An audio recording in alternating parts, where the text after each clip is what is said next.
Hello friends, आज हम पढ़ेंगे the cellular and general mechanism of hormone action. So before we understand the mechanism of hormone action, let's look at what are hormone receptors. So each hormone has receptors that are found on the cell membrane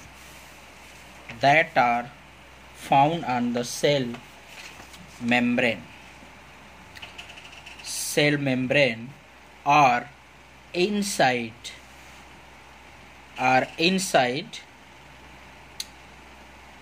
the cell of the target organ. Once the hormone binds to its receptor,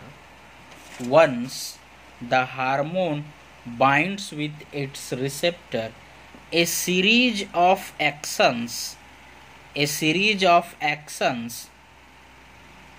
are initiated to release secondary messenger inside the cell.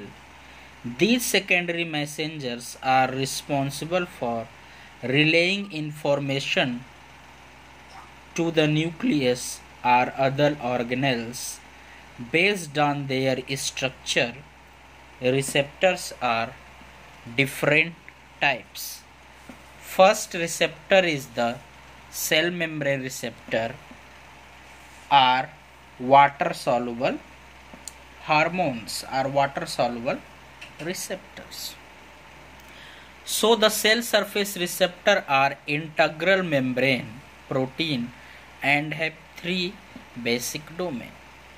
ये जो cell surface receptor होती है ये cell membrane में के ऊपर bound रहती है और इनके तीन डोमेन होते हैं। एक होता है एक्स्ट्रा सेलुलर डोमेन, एक होता है ट्रांसमेम्ब्रेन डोमेन और एक होता है साइटोप्लाज्मिक डोमेन और intracellular domain. So the extracellular domain have responsible for hormone binding or ligand binding, and the transmembrane domain have the hydrophobic region and is made, all the receptor are made up of proteins, and this hydrophobic region have made up of amino acid and are comfortable in the lipid bilayer. ये lipid bilayer में comfortable रहता है and serve to anchor the receptor in the membrane में जो receptors होते हैं उनके लिए एक एंकरिंग का काम करता है, उनको बांधने का काम करता है। और जो साइटोप्लाज्मिक रिसेप्टर है, जो इंटरनल रिसेप्टर है, वो टेल्स होते हैं या लूप्स होते हैं। Their tails are loops of the receptor that are within the cytoplasm, ये साइटोप्लाज्म के अंदर होते हैं। works as effector region of the molecule के लिए ये effector region का काम करते हैं। so here we have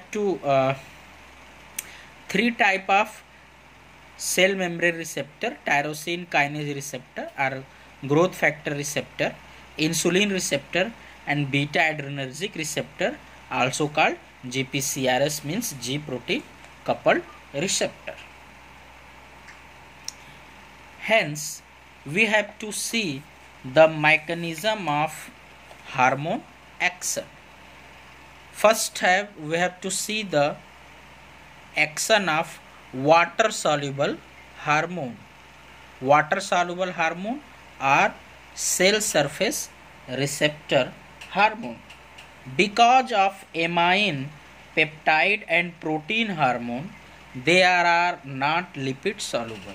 ये लिपिड soluble नहीं होती हैं, इसलिए इनके रिसेप्टर सेल मेम्ब्रेन के ऊपर होते हैं। They cannot diffuse through the lipid bilayer.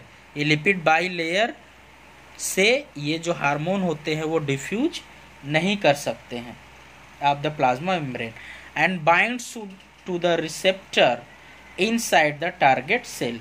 Instead, water soluble hormones bind to receptor that present on the target cells surface means cell surface receptor. This is the cell surface receptor.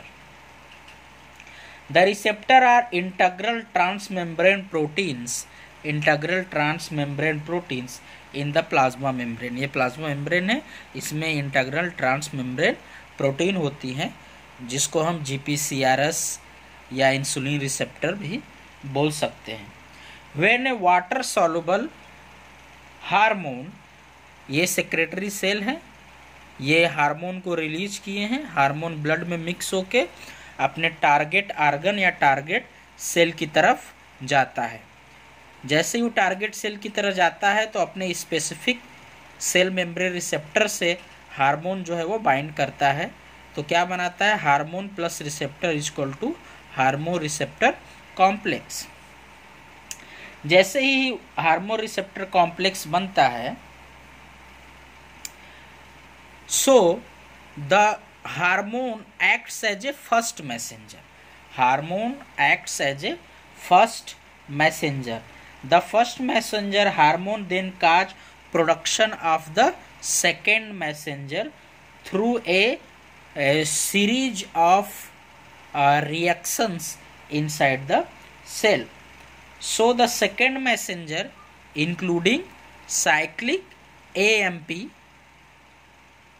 cyclic GMP, calcium adenosine triphosphate, ये ATP is converted into AMP with the help of enzyme adenylene cyclase present on the plasma membrane. So the AMP have two domain. AMP has, so the AMP binds with the protein kinase A. So the protein kinase A have two domain. This is the regulatory domain and this is the catalytic domain. जैसे ही cyclic AMP regulatory domain से bind करता है, ये catalytic unit regulatory unit से अलग हो जाती है और ये second messenger like cyclic AMP, cyclic GMP, di acyl glycerol, inositol triphosphate, phospho inositides and calcium inside the cell. जैसे इससे बाइंड करता है, ये कैटालिटिक यूनिट रेगुलेटरी यूनिट से अलग होकर न्यूक्लियस के अंदर चली जाती है और crab protein means cyclic MP response binding element से ये बाइंड करके डीएनए के प्रमोटर से जाकर बाइंड कर देती है या HRE sequence hormone responsive element. जैसे ही एचआरई सीक्वेंस से बाइंड करती है या प्रमोटर से, there is the transcription of the messenger RNA. Messenger RNA का ट्रांसक्रिप्शन होता है और वो मैसेंजर आरएनए फिर इस न्यूक्लियस से बाहर आकर साइटोप्लाज्म में राइबोसोमल आरएनए के साथ बाइंड करके प्रोटीन सिंथेसिस करती है, जिससे कि साइटोप्लाज्मिक रिस्पॉन्स या बायोलॉजिकल रिस्पॉन्स दिखाई देता है. Now move on the lipid soluble hormone or action of lipid soluble hormone. This figure shows the lipid soluble hormone action. Lipid soluble hormone including steroids hormone and thyroid hormone binds to receptor within target cell. These lipid soluble hormone diffuse through the lipid bilayer of the plasma membrane into the cell. ये steroid hormone like testosterone, oestrogen, progesterone, androgen ये blood में mix होके lipid bilayer को easily cross कर जाते हैं क्योंकि ये लिपिड सॉल्युबल होते हैं और इनके जो रिसेप्टर होते हैं inside the cell means cytosolic receptor होते हैं. जैसे ही ये अपने रिसेप्टर से बाइंड करता है, there is hormone receptor formation of hormone receptor complex. If the cell is a target cell, the hormone binds to and activate receptor located within the cytosol or within the nucleus. The intracellular response, the intracellular receptors are structurally related and belong to the nuclear receptor family. ये किस में belong करते हैं? Nuclear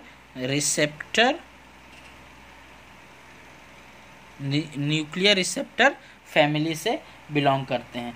The receptors for the steroid hormone are located in the cytosol, where the thyroid hormone receptor protein are located in the nucleus. जो thyroid hormone का receptor होता है वो इनसाइड द न्यूक्लियस होता है. These nuclear receptors are transcription factors that regulate transcription of gene in the response to lipophilic signal molecule. It turns specific nuclear gene on or off. जैसे ये यहाँ पे आता है, इसके अंदर एक रिएक्शन कैस्केड होता है मैसेंजर आरएनए प्रोमोटर से बाइंड करके. There is a synthesis of messenger RNA through the transcription. Messenger RNA फिर इसके बाहर आती है न्यूक्लियर मेम्ब्रेन, न्यूक्लियर पोर के थ्रू, और राइबोसोमल आरएनए से बाइंड करके प्रोटीन की सिंथेसिस करती है, जिससे कोई भी जीन के ऑन या ऑफ होने का सिग्नल मिलता है. सो there are the second messengers. There are the second messengers, and with their examples. Cyclic AMP, example of hormone: epinephrine, norepinephrine, glucagon, LH, FSH, TSH, calcitonin, PTH and ADH. ये जितने भी hormone हैं ये अपना action cyclic AMP के through करते हैं, अपना उनका मैकेनिज्म ऑफ एक्शन होता है. देन प्रोटीन काइनेज एक्टिविटी कौन कौन शो करता है?